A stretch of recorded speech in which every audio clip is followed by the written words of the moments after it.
Hello à tous et à tous, c'est Comics Forge, j'espère que vous allez bien. Pour ma part, ça va très bien. Aujourd'hui, toute nouvelle vidéo, ça fait un peu de temps, mais bon, comme je vous l'ai dit, ça va, ça vient. Aujourd'hui, on va se retrouver pour une petite review. J'ai lu des comics récemment, et notamment mon premier comics Urban.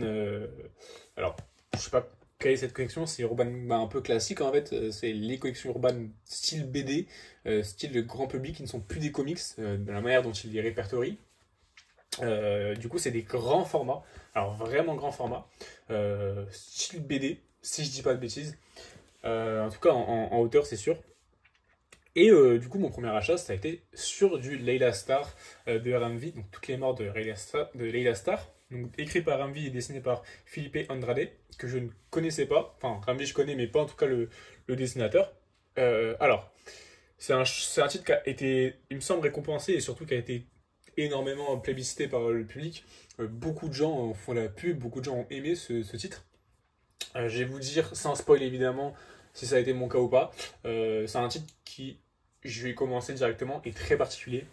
Déjà, on va parler juste de l'édition, qui est magnifique. Ça m'a fait tomber amoureux tout simplement du format. J'en ai acheté directement après parce que vraiment j'ai adoré le format. On a ce dos très beau et coloré, ce qui change de chez Urban justement, et c'est pour ça que ça, enfin, vraiment, ça tranche vraiment avec l'Urban qu'on connaît de base. On a une quatrième de couverture simple mais efficace, et évidemment bah, la cover, hein, ça c'est selon les goûts et les couleurs. Mais pour le coup, je trouve la couleur vraiment belle. Et on rentre directement dans le thème avec cette cover. Niveau des couleurs, on va parler avant du scénario des dessins. Les dessins, c'est qui? Donc, comme je le dis, c'est Philippe Andrade, que je ne connaissais pas. On a des dessins qui sont pas tout public. C'est pas du mainstream, ça va pas être des dessins vraiment qui vont plaire à tout le monde. Bah, pour le coup, on est peut-être sur du dessin de BD en fait. C'est vrai que pour du comics, même si ça n'a pas vraiment de sens de dire ça, parce que des dessinateurs comics il y en a qui ont beaucoup de styles particuliers, mais en tout cas dans ce qui se fait récemment, on voit qu'il y a quand même une vibe ou vraiment une esthétique particulière pour les comics Marvel ou DC. En tout cas, des grosses licences avec un style de comics très propre, très tout public. Là, c'est pas le cas. C'est vrai que ça fait directement plus penser à de la BD, en tout cas pour ma part. Donc ouais, c'est pas super super clean avec des visages bien tracés et tout, mais je trouve que ça a vraiment un petit charme. Ça a vraiment vraiment son charme. Et surtout au niveau des couleurs, on va en parler. On est sur des couleurs comme vous l'avez vu dans la cover crépusculaire. Alors crépusculaire, du orange, du violet, du rose, du bleu, du jaune, toutes ces couleurs, bah, comme j'ai dit, crépusculaires, qui sont vraiment magnifiques, qui donnent un style vraiment, vraiment beau et vraiment unique à ce comics, parce que c'est quasiment que ça, hein, les styles de couleurs. Alors certes, des fois, on a des petites couleurs un peu... Bah, c'est pas très loin du psychédélique, hein, comme vous pouvez le voir ici. Donc c'est vraiment beau, je trouve, mais comme j'ai dit, les dessins, je peux totalement comprendre que quelqu'un n'accroche pas au dessin. Voilà, parce que c'est particulier, parce que c'est un parti pris, hein, un, c'est pas un Jim Lee, c'est pas tous ces artistes qu'on connaît, qui sont un peu tout public, où c'est très dur de ne pas aimer en tout cas. Euh, mais souvent, ces artistes qui ont des dessins particuliers, quand le dessin colle vraiment à l'histoire, bah ça amplifie l'amour qu'on a pour l'histoire. Et là, je trouve que c'est le cas sur ce titre. Parce que, bon, je vais vous faire le résumé rapidement de l'histoire. Layla Starr, c'est qui? C'est la déesse de la mort. Je vais pas vous spoil, c'est la déesse de la mort. Donc son travail, en fait, c'est évidemment, c'est dans le nom. Et un jour, ça c'est vraiment dans le premier chapitre, hein, elle va être destituée.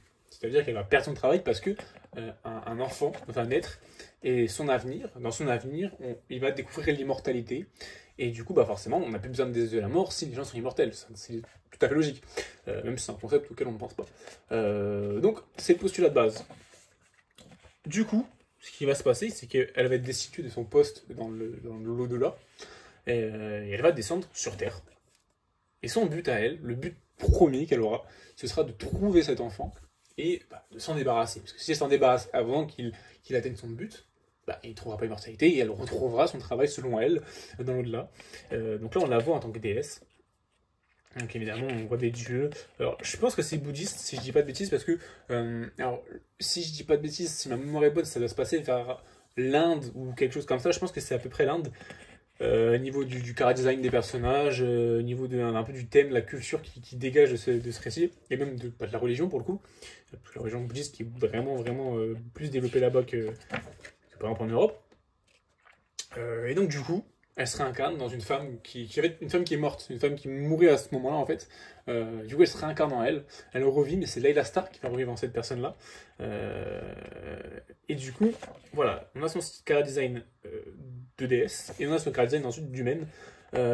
Et du coup, on va avoir toute une quête avec évidemment toujours un petit personnage secondaire qui la suit. Cet enfant qu'elle a vite trouvé en plusieurs chapitres. Ça pourrait se terminer tout simplement au premier chapitre où elle trouve l'enfant, elle trouve le bébé, elle peut le tuer. Mais évidemment que si c'est aussi long que ça, vous savez très bien que ça va se passer, il y aura des péripéties, il y aura d'autres choses. Et ce que j'ai mis dans ce comics, c'est qu'on a une philosophie. Le scénario de base, si on lit que en première lecture, bon, ça reste sympa. Hein, c'est une déesse qui essaye de, de trouver un enfant sur plusieurs générations. C'est chapitré très différemment, dans le sens où chaque chapitre, c'est une sorte de génération. C'est un âge différent. En fait, à chaque fois, Layla Starr va connaître la mort humainement, mais être rappelée grâce à un dieu, qui évidemment c'est une ancienne relation, hein, parce qu'avant c'était une déesse, je le rappelle. Du coup, à chaque fois, elle va revivre. Mais elle va revivre, c'est-à-dire qu'on va la retrouver 10 ans plus tard, 20 ans plus tard, 50 ans plus tard. Et chaque chapitre, c'est une décennie différente. Alors, pas forcément une décennie précise, mais ça va être peut-être 20 ans plus tard, mais ça va jamais être une suite directe entre deux chapitres. On va jamais avoir moins un chapitre 1 qui va se passer le 15 septembre et le chapitre 2 le 16 septembre. Non, c'est pas ça du tout. Un chapitre 1 qui se passera quand elle aura 25 ans, et l'autre chapitre, elle aura, je sais pas, 30 ans. Et c'est vraiment intéressant que ça se passe vraiment sur une longue durée, mais sur un seul tome de 5-6 chapitres. Et là, du coup, moi, ça, j'ai vraiment aimé ce postulat. Donc, en tant que déesse de la mort, elle va connaître la mort. Et on va avoir toute une forte évolution durant tout le récit de qu'est-ce que la mort, une réflexion sur la mort, une réflexion sur le fait de tuer quelqu'un, de prendre une vie. En fait, en tant qu'humaine, elle va avoir toute la réflexion qu'on peut avoir en tant qu'humain, nous, de base, mais elle va avoir en tant que déesse qui devient humaine, et du coup qui découvre un peu cette vie, la valeur de la vie, ou non, parce que la valeur de la vie, certains n'en donnent pas tant de valeur que ça, et c'est super intéressant. Évidemment, on va suivre en parallèle l'enfant, qui ne sera pas tout le temps un enfant, parce que comme j'ai dit, ça saute des générations, et si ça saute des générations, bah, l'enfant grandit aussi, parce que je le rappelle, elle est humaine, du coup elle grandit en tant qu'humaine. Donc l'enfant grandit évidemment, le temps se passe. Et c'est super intéressant tout au long du récit. Vous voyez que graphiquement c'est très beau. Alors à savoir, elle est humaine, elle, mais elle ne vieillit pas parce que même si elle est dans un corps de femme, en fait, elle reste cette dame classique. Elle reste dans la forme dans laquelle elle est apparue pour la première fois. Donc elle ne vieillit pas, mais tout l'environnement vieillit. C'est-à-dire l'époque, l'homme, enfin l'enfant de base vieillit. On la rencontre dans chaque chapitre. En fait, elle va avoir, il me semble, la rencontre entre Layla Starr et l'homme, le jeune homme, ou le vieil homme, du coup, à la fin. Cette rencontre qui, à chaque fois, va déboucher sur une réflexion, sur un acte qui va être fait ou non, sur les conséquences, Et c'est super intéressant, parce qu'il y aura une sorte de relation ambiguë entre les deux. Non pas d'amour hein, évidemment, mais une relation très ambiguë et que moi j'ai vraiment kiffé. Je trouve que c'est une belle réflexion sur la mort. C'est très bien écrit, c'est très bien écrit, les personnages sont très développés. Layla Starr qui pour début je trouve décrit un peu pas comme façon un personnage principal dont tu as envie de t'attacher, que tu as envie d'aimer, que tu as envie de respecter, parce qu'on parle de quelqu'un qui veut prendre la vie d'un enfant, même s'il va devenir immortel. Bon, ça c'est une réflexion, est-ce que l'immortalité il y en a besoin, est-ce que à la fin il y aura vraiment cet acte d'immortalité. Toutes ces choses-là sont super intéressantes. C'est pas une fin à laquelle je m'attendais forcément, mais c'est une très bonne fin. C'est une belle fin surtout. C'est mieux qu'une bonne fin, c'est une belle fin. Et donc ouais, c'est vraiment cool. C'est vraiment cool. On revisite en fait un thème qui est souvent visité en fait, la mort dans les comics. Bon bah même dans les Pictou, on a beaucoup de morts. Alors pas tout le temps très éphémères ces morts-là. Hein, je suis d'accord avec vous. Mais même dans les comics ou dans les films, dans les séries, on a tout le temps des morts, c'est évident. Mais là, c'est sous un prisme différent parce que c'est une mort sans en être une. Parce qu'on parle évidemment d'immortalité, on parle de déesse de la mort, on parle d'un point de vue qui est très différent. Rambi arrive à nous faire, je le trouve très fort en tout cas moi sur des histoires comme ça. Je trouve que The Savage Shores Non, c'était lui, Tanyan Ford, qui avait fait ça, je me rappelle plus. Mais en tout cas, je trouve. Non, c'était Rami, il me semble. Non. Je trouve très fort dans ces récits comme ça qu'il arrive à établir. Chez les Bitou, j'ai pas trop lu, mais tout ce que j'ai lu, j'avais pas forcément super aimé. Mais en tout cas, là, quand il est sur des récits comme ça, indépendants, où il crée son œuvre, il crée son univers, je le trouve vraiment fort. Notamment dans les sujets, justement, où il parle de la mort, mais c'est pas la première fois qu'il fait quelque chose qui me plaît à ce niveau-là. Il me semble d'ailleurs qu'il est indien, si je ne dis pas de bêtises, ou alors à peu près dans l'Asie. Si je ne dis pas de bêtises, hein, je n'ai pas envie de m'avancer, mais il me semble. Donc oui, en fait, il va réussir à nous créer à nous peindre un univers avec des personnages sur lequel qu'on va connaître qu'un seul chapitre, notamment ce chapitre-là, c'est le chapitre 4. On va rencontrer par exemple un personnage sur lequel on va vraiment s'attacher. On va vraiment s'attacher, mais ça va durer quoi? Une vingtaine de pages. Ça va durer une vingtaine de pages, mais durant ces 20 pages, ok, ce personnage-là, il nous aura un peu marqué. Il nous aura un peu marqué à la fin du récit, tu te dis, ah ouais, dans les personnages qui m'ont marqué, il y aura lui. Et pourtant, c'est pas un des deux personnages principaux qu'on a suivi pendant 6 chapitres, ou 7, je sais plus. Mais non, mais pourtant, ça nous a suffi pour aimer ce personnage. Donc je trouve que c'est vraiment cool. Parallèlement, l'histoire des deux personnages est vraiment cool. Moi, j'ai vraiment apprécié ce récit. Je sais qu'il a été beaucoup, beaucoup aimé. Et je le comprends beaucoup, parce qu'on passe sur beaucoup d'émotions, sur beaucoup d'états d'esprit. L'évolution des deux personnages, mentalement, est très différente. Mais c'est super intéressant. On a un changement d'avis, on a une évolution de pensée qui est cool. Donc je comprends vraiment pourquoi ça a été tant aimé que ça. Les récompenses, s'il y en a eu, il me semble qu'il y en a eu un, sont vraiment méritées. C'est vraiment un truc très particulier, mais c'est un truc à lire. Si vous lisez même du Bitou, en fait, si vous voulez lire un truc pour trancher un peu de tout ça, lisez ça, vous allez franchement, je pense, aimer, si vous êtes assez ouvert d'esprit. Alors, comme j'ai dit graphiquement, je peux comprendre que ça plaise pas forcément, mais même sans être mainstream, je trouve que c'est pas non plus hyper particulier. Ça reste plus ou moins classique, on va dire. Parce que comme vous voyez, bon bah voilà, ça reste quand même beau à voir visuellement. C'est pas super détaillé, mais c'est un style graphique qui est différent, mais qui reste quand même vachement cool, je trouve vachement beau. Je vais pas être trop long pour vous spoiler, mais non, mais c'est vraiment cool. Moi, vraiment, c'est vraiment cool. C'est un récit que je vous conseille fortement. C'est une très belle découverte que j'ai fait. J'ai vraiment kiffé. Et au-delà de ça, le format urbain, grand format, au début, je me questionnais, si vous vous souvenez, dans l'achat comics où j'ai présenté le site, je me disais, ok, c'est beau, mais les dessins ne me font pas tant vibrer que ça. Mais en fait, quand tu te plonges dans le récit, quand tu lis ce récit-là, les dessins t'emportent totalement. Et le fait que ce soit du grand format, avec ses couleurs, cet ancrage, alors franchement, ça rajoute vraiment quelque chose. C'est vraiment un univers, alors en grand format, du coup, je sais qu'il est sorti en Urban Limited, qui est encore un plus gros format si je dis pas de bêtises. Mais non, mais franchement, allez-y, foncez. C'est pas si cher que ça, comme je vous l'ai déjà dit, les Urban. Alors, c'est pas si cher, c'est vraiment ironique de dire ça, parce que ça reste du comics, donc c'est cher de base. Mais non, franchement, ça en vaut le coup. Moi, j'ai vraiment kiffé. Donc n'hésitez pas à vous prendre Layla Starr, toutes les morts de Layla Starr, dans ce format ou un autre. Mais en tout cas, le grand format, franchement, je le conseille. Il me semble qu'il est sorti en grand format dans tous les cas.